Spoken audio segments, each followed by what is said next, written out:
নওগাঁ সদর হাসপাতালের বিছানায় অচেতন অবস্থায় পড়ে আছেন ৬ নির্মাণ শ্রমিক। পরিবারের সঙ্গে ঈদ করতে ঢাকা থেকে রংপুর ও গাইবান্ধায় যাচ্ছিলেন তারা। বুধবার সকালে নওগাঁর বরুণকান্দিতে একটি ফিলিং স্টেশনের পাশে ৬ জনকে অচেতন অবস্থায় পড়ে থাকতে দেখেন স্থানীয়রা। খবর পেয়ে পুলিশ তাদের উদ্ধার করে সদর হাসপাতালে ভর্তি করে দেয়।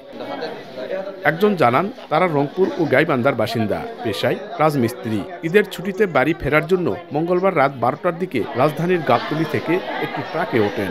ট্রাকের হেলপার তাদের রুটি ও পান খেতে দেন। এরপর তারা জ্ঞান হারিয়ে ফেলে। এই অবস্থায় তাদের নওগাঁয় ফেলে চলে যায় ট্রাকটি। আমাদের পাওয়া গেছে জেলখানা মনে ৪ মাথা মোড়ে।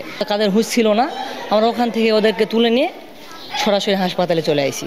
ইউজুয়ালি ২৪ ঘন্টার মধ্যে ১৮ থেকে ২৪ ঘন্টার মধ্যে জ্ঞান ফিরে আসে। যদি কখনো ডোজের মাত্রাটা অনেক বেশি হয়ে যায়, সেই ক্ষেত্রে বিভিন্ন অর্গান ফেলিওরের ঝুঁকি থাকে। দুর্বৃত্তরা ভুক্তভোগীদের টাকা, মোবাইল ফোন লুট করে নিয়েছে বলে জানা যায়। এমআর রকি, সময় সংবাদ, নওগাঁ।